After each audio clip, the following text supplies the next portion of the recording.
Зніклы палітык Анатоль Котаў 21 жніўня вылецеў са Стамбулу ў Трабзон і адтуль пакінуў Турцыю праз марскі памежны пераход рэйсам у 18 гадзін 35 хвілін. Пра гэта паведамляе турэцкае інфармацыйнае агенцтва ІНА, не спасылаючыся на крыніцы гэтай інфармацыі. Прадстаўнік беларускага фонду спартовай салідарнасці знік 21 жніўня. З таго часу ён не выходзіў на сувязь. Кіраўнік фонду Александр Апейкін заявіў, што Котава маглі прымусова, неафіцыйна экстрадаваць з тэрыторыі Турцыі. Кіраўнік міжнароднага аддзелу фонду, былы прадстаўнік народнага антыкрызіснага ўпраўлення Анатоль Котаў паляцеў у Турэччыну з Варшавы ранкам 21 жніўня. Ён увесь дзень кантактаваў з сям'ёй і калегамі, але пасля 21:30 сувязь з ім абарвалася. Вядома, што сваякі ўжо падалі заяву ў турэцкую паліцыю і польскае консульства ў Стамбуле. Выданне «Наша Ніва» паведамляла, што Котаў ездзіў у Турэччыну неаднаразова і лічыў гэту краіну бяспечнаю. Напярэдадні беларускі фонд спартовай салідарнасці выступіў з тэрміновым зваротам да міжнародных спартовых і праваабарончых арганізацыяў. У заяве падкрэсліваецца, Анатоль Котаў, вядомы як абаронца правоў беларускіх спартоўцаў, адкрыты крытык рэжыму Лукашэнкі. У Беларусі яго завочна асудзілі на 12 гадоў зняволення, а беларускія і расійскія спецслужбы абвясцілі яго ў вышук. Котаў мае вялікі досвед у дзяржаўных і спартовых структурах, працаваў у МЗС, у адміністрацыі Лукашэнкі, быў генеральным сакратаром Нацыянальнага алімпійскага камітэту, намеснікам дырэктара еўрапейскіх гульняў 2019 у Менску. Пасля падзеяў жніўня 2020 ён пакінуў Беларусь, далучыўся да дэмакратычных структураў і працягваў дзейнасць у эміграцыі. Фонд спартовай салідарнасці патрабуе ад турэцкіх уладаў тэрмінова расследаваць знікненне Котава і заклікае міжнародную супольнасць праявіць салідарнасць. У нашай студыі ўжо з'явіўся Алесь Міхалевіч, адвакат і сябра Чэшскай палаты адвакатаў. Алесь, вітаем, дзякуй, што завіталі да нас у студыю. Бачым, што спадар Апейкін, кіраўнік фонду спартовай салідарнасці, ужо каментаваў гэтую справу сёння на радыё «Свабода». Кажа пра тое, што блізкія сваякі лічаць, што Котава маглі прымусова экстрадаваць з тэрыторыі Турцыі. Пры гэтым маглі негалосна, то бок так схвана экстрадаваць. Што гэта значыць? Што гэта за працэдура экстрадыцыі неафіцыйнай альбо І прымусовая да таго яшчэ? Неафіцыйнай працэдуры экстрадыцыі няма. Калі гэтай працэдуры няма, калі гэта не экстрадыцыя, это проста фізічны вываз чалавека. Гэта з Турцыяй магчыма. Турцыя не ёсць дэмакратычнай краінай. Там вельмі часта, напрыклад, калі ты выязджаеш на кацеры, там проста перадаюцца 5 пашпартоў як бы пагранічніку, і ён іх штампуе, ясна, нічога не правярае і так далей. Плюс да гэтага мы павінны памятаць, што ў Турэччыне ёсць свае палітвязні, там свая дастаткова аўтарытарная сістэма, і калі гэта была нейкая дамова са спецслужбамі, спецслужбы такім чынам з сябе здымаюць адказнасць. А ён пакінуў праз такі памежны пераход, вот у яго быў штампік, ягоны пашпарт быў аформлены. Ну і тэарэтычна кожны раз, калі хтосьці перасякае мяжу, яго павінны праверыць. І тэорыя такая, што яны пераканаліся, што гэта ён сапраўды, ён выязджае сам і так далей. Як было на практыцы, ніхто не ведае, і цалкам верагодна, што проста яго вывезлі, што называецца, ў багажніку. Так, і што яшчэ адна версія, што спадар Анатоль Котаў мог быць непрытомны, ці тут турэцкія памежнікі маглі спакойна прапусціць. І, дарэчы, яшчэ адна важная дэталь. Перасякаў ён гэтую мяжу, як сцвярджаюць турэцкія журналісты, з дакументам на падарожжа, польскім дакументам подружным, так? Чаму, выязджаючы з тэрыторыі не краіны еўразвязу, трэба было гэты дакумент паказваць? Як это? Ну, гэта вельмі дзіўна, таму што, наколькі я разумею, в'язджаў ён у Турцыю па беларускім пашпарце, таму што на дакумент падарожжаў патрэбная віза, і гэтыя візы з вялікай доляй верагоднасці ён не афармляў. Таму гэта таксама паказвае тое, што тут все нячыста, і з вялікай доляй верагоднасці ён з'язджаў не сам, не добраахвотна, ці ён быў прытомны, ці ён быў проста пад пагрозай і так далей, гэта ўжо іншая гісторыя. Але тое, што у Турцыі краіна, якая з'яўляецца безвізавай краінай для беларусаў, ну і для палякаў у тым ліку, ці тут няма нейкай супярэчнасці, што трэба візу афармляць абавязкова ў гэты дакумент падружны? Дакумент падарожжа не з'яўляецца сведчаннем польскага грамадзянства. Для польскіх грамадзянаў Турцыя безвізавая. Для людзей, у якіх так званыя жэнеўскія пашпарты, гэта значыць трэвел-дакументы бежанца, або просто дакумент падарожжаў, як бы Турэччына з'яўляецца візавай краінай, і туды трэба гэтую візу было афармляць. Спадару Алесь, я, можа, трошкі выйду у бок, шырэй дам перспектыву. Першая паралель – это знікненне таксама Анжэлікі Мельнікавай. Амаль паўгады мы нічога пра яе не ведаем. Вось ужо маем другі кейс. Яны чымсьці падобныя, чымсьці адрозніваюцца, на ваше адчуванне? На маё адчуванне яны адрозніваюцца перш за ўсё тым, што я лічу, што з вялікай доляй верагоднасці Котаў гэта рабіў недобраахвотна.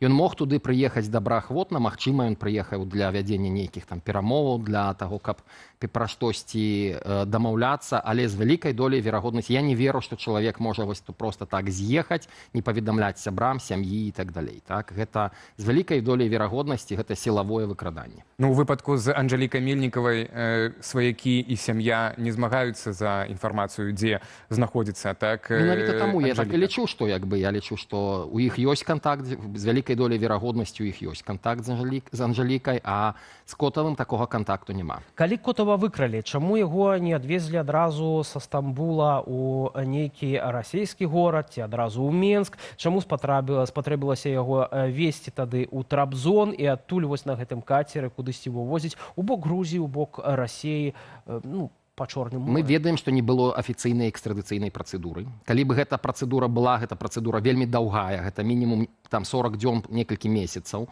І мала таго, з вялікай доляй верагоднасці такой экстрадыцыі юрыдычнай яе б не адбылося, бо Турцыя з'яўляецца сябрам Савета Еўропы, у Турцыі дзейнічаюць правілы Еўрапейскага суда па правах чалавека, то есть юрыдычна яго б абараніць было магчыма. Ну і трэба памятаць, што гэтыя маленькія пераходы, калі людзі ездзяць на кацеры, гэта дэ-факта такія мікрадзіркі ўнутры краіны, праз якую нашмат лягчэй можна выехаць, чым выехаць, напрыклад, афіцыйна вылецець у аэрапорце. У аэрапорце ты мусіш сам падысці, сам даць пашпарт і так далей. Ёсць відэафіксацыя, ёсць пастаянна вельмі шмат камер, на якіх розныя рэчы бачна. На такіх пераходах гэтага ўсяго няма. Чалавек едзе у Турцыю, гэта такі знаны палітык, як, ну, прынамсі, вядомы беларускім службам, як Анатоль Котаў, які атрымаў завочны вырак 12 гадоў зняволення, альбо просты актывіст, які жыве даўно ў Польшы і едзе ў Турцыю пабачыцца з бацькамі. Наколькі для гэтых двух групаў людзей ехаць бяспечна туды, наколькі для іх гэта рызыкоўна? Я бы ввогуле лепш бы туды не ехаў. Калі ўжо кудысьці ехаць, то можна выбраць Албанію або Чарнагорыю, якія для беларусаў з'яўляюцца бязвізавымі, і куды, ў прынцыпе, это краіны, якія ўваходзяць у НАТО, якія імкнуцца ўступіць у Еўрапейскі Саюз. Ну, то есть краіны нашмат больш бяспечныя, чым Турэччына. Таму я бы выбіраў бы больш бяспечныя краіны, чым Турцыя. Спадару Алесь, а вот я зноўку, звяртаючыся да выпадку з Анжэлікай Мельнікавай, шмат было размоваў унутры дэмакратычных сілаў, сярод эміграцыі, агулам палітызаванай за мяжой беларускай, пра то, якія памылкі, вось, каб больш нам на гэтыя граблі не наступаць, так, і звязаны з кадрамі, так, якія кіруюць фактычна, так, там, дэмакратычнымі сіламі, з лідарамі. У выпадку вось з Анатолем Котавым, што не спрацавала, якое правіла? Няўжо это так все банальна, што ў Турцыю проста вот ён, не прыняў да ўвагі просто всю адказнасць. Ездзіў ён туды і раней, як вядома. Да, і вы ж таксама і чалец рады каардынацыйнай, і там узначальваеце камісію па этыцы, так? Чаму вось урок з Анжэлікай Мельнікавай не навучыў беларускіх палітыкаў? Вельмі цяжка сказаць. Я думаю, што перш за ўсё галоўная парада. Нельга верыць беларускім уладам. Любыя гаранты, якія будуць выстаўляцца беларускімі ўладамі, гэта не гаранты, яны могуць быць у любы момант парушаныя, і проста ім нельга верыць. Што датычыцца Турцыі, то я сапраўды здзіўлены. Я лічу, што гэта настолькі зразумела, што калі ты з'яўляешся тым, каго Лукашенко называе предатель, это горшым апозіцыянер. Бо як бы такія людзі, як мы в апозіцыі там з 90-х гадоў, і мы ніколі не былі часткай рэжыма. І на нас як бы нашмат меншая, скажам так, злосць і увага, чым на тых людзей, якія, як лічыць Лукашенко, яму здрадзілі. Здраднікі, якія сышлі з сістэмы. І гэтым людзям я бы проста раіў быць бы вельмі абачлівымі і вельмі асцярожна перасоўвацца па-за межы Еўрапейскага Саюза. Гэта удар па латушку? Не ведаю, ці гэта удар па латушку, бо яны, наколькі я ведаю, яны дастаткова даўна ўжо не супрацоўнічаюць, і мы ведаем, што спадар Котаў не быў прыхільнікам ані латушкі, ані Ціханаўскай, так? Але як бы гэта не мае вялікага значэння, таму што мы разумеем, што для кансалідацыі унутранай лукашэнкаўскай сістэмы пакараць любога здрадніка гэта вельмі важна і гэта вельмі сімвалічна. І як бы гэта пакаранне проста чалавека, які быў унутры сістэмы і здрадзіў. Гэта проста сігнал, калі вы такое будете рабіць, у нас даўгія рукі, мы вас знойдзем дзе заўгодна. Прытым, на вялікі жаль, гэтае знаходжанне адбываецца выключна праз асабістую неабачлівасць і праз асабістыя памылкі чалавека. Але той факт, што, напрыклад, Анжэліка Мельнікава была грамадзянкай Польшчы пры гэтым, так? І мы дагэтуль не ведаем. Ну, то бок, это ўжо узровень, скажам так, это злачынства, ён павышаецца, так? Ці гэта як беларускія грамадзяне першасна, і беларуская дзяржава можа рабіць з імі што захоча. Але мы не ведаем пра спадарыню Мельнікаву, ці гэта было добраахвотна, ці не было добраахвотна. Так, наколькі гэта было добраахвотна. На вялікі жаль, пра гэта ў нас няма вялікай інфармацыі, і на вялікі жаль, трэба таксама сказаць, што чалавек мае права як бы паехаць у Беларусі, супрацоўнічаць з Лукашэнкам і так далей. Як бы у гэтым само па сабе гэта не нясе аўтаматычна нейкага злачынства. Але калі гэта ёсць выкраданне чалавека, прымусовы вываз яго праз мяжу, гэта, безумоўна, не проста злачынства, это злачынства вельмі сур'ёзна. Алесь хацеў звярнуцца да інтэрв'ю на Еўрарадыё, якое вы давалі некалькі дзён таму. Казалі пра тое, што беларускія спецслужбы могуць адсачыць вашыя маршруты. Напрыклад, калі вы карыстаецеся такімі сервісамі, як Booking.com, бранюючы нейкія гатэлі. А таксама, напрыклад, калі лічыць, што беларускія службы маюць доступ да авіялініяў, і вы набываеце квіткі праз буйныя нейкія авіякампаніі, то гэта інфармацыя таксама можа быць для іх дасяжная. Як так атрымоўваецца? Гэта паўсюль, дзе ёсць сістэмы, якія зрабіў чалавек, нейкія людзі да гэтай сістэмы маюць доступ. Было б дзіўна, калі бы спецслужбы не мелі доступ да сістэмы рэзервацыі авіябілетаў, або калі б немагчыма было бы праз той жа Booking даведацца, хто і дзе зрабіў рэзервацыю. На вялікі жаль, як бы так працуе глобальны, скажем, сусвет, што калі дзесьці пра вас эта інфармацыя ёсць, да гэтай інфармацыі можна атрымаць доступ. Да некаторай з гэтай інфармацыі доступ атрымаць цяжэй, таму я, напрыклад, раю сваім кліентам лятаць лоукостерамі, лятаць таннымі авіялініямі, таму што яны в межах эканоміі не дзеляцца з вялікімі сістэмамі рэзервацыі квіткоў, яны не дзеляцца сваёй інфармацыяй. Таму трэба індывідуальна правяраць праз Ryanair, Wizz Air, там, EasyJet і так далей, праз іншыя лініі. В той час, калі вы, напрыклад, набываеце білет на Люфтгансу і аўтаматычна становіцеся бачныя фактычна любому чалавеку, які да гэтай сістэмы падключаны. У меня еще такое пытанне, спадар Алесь. Как вы и сказали, с 90-х вы в оппозиции, так, и мы памятаем так эту историю, яким чином вы з СІЗА КДБ фактично уцякали, так, и нібыта подписали нават паперу пасля гэта агучылі аб супрацоўніцтве, так. Вот гэтае апошняе магчымае, калі это было сапраўды так, выкраданне Котава фактычна, прымусовае, так, і вываз, так, яго з Турцыі у Беларусі кудысьці там.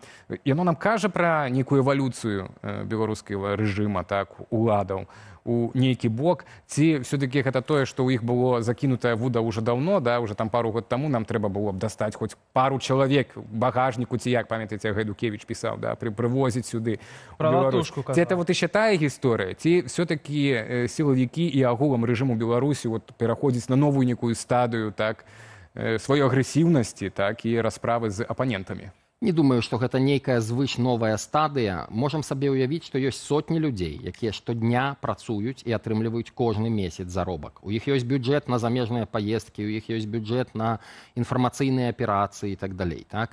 І было б вельмі дзіўна, калі б гэтыя сотні людзей, калі яны штодня працуюць, калі б у іх не было ніякіх вынікаў. Вот давайте шчыра скажам, што калі ёсць сотні людзей, якія штодня займаюцца нейкай справай, а гэтыя людзі, на вялікі жаль, за нашыя з вами грошы, за грошы беларускіх падаткаплацельшчыкаў займаюцца вот такой вот, цяжка нават ахарактарызаваць чым. Выкраданнем людзей, падтрыманнем камунікацыі. Я таксама пра гэта казаў на Еўрарадыё, што калі на вас выходзяць, пачынаюцца шантаж, пачынаюць пагражаць сваякамі, там, і вы пра гэта не гаворыце ў прэсе, вы пра гэта не пішаце ў сваіх сацыяльных сетках, вы таксама в нейкім сэнсе ім дапамагаеце. Таму што гэтая атмасфера страху, гэта тое, што вы пайшлі проста на нейкую нават мінімальную камунікацыю, паперапісваліся з гэтымі людзьмі там у тэлеграме або в WhatsApp, гэта ўжо для іх сігнал, што з вами можна працаваць, і з 10 такіх, як вы, яны знойдуць аднаго, з кім можна далей падтрымліваць кантакт, ну і будуць вось гэтыя людзі па выніках, або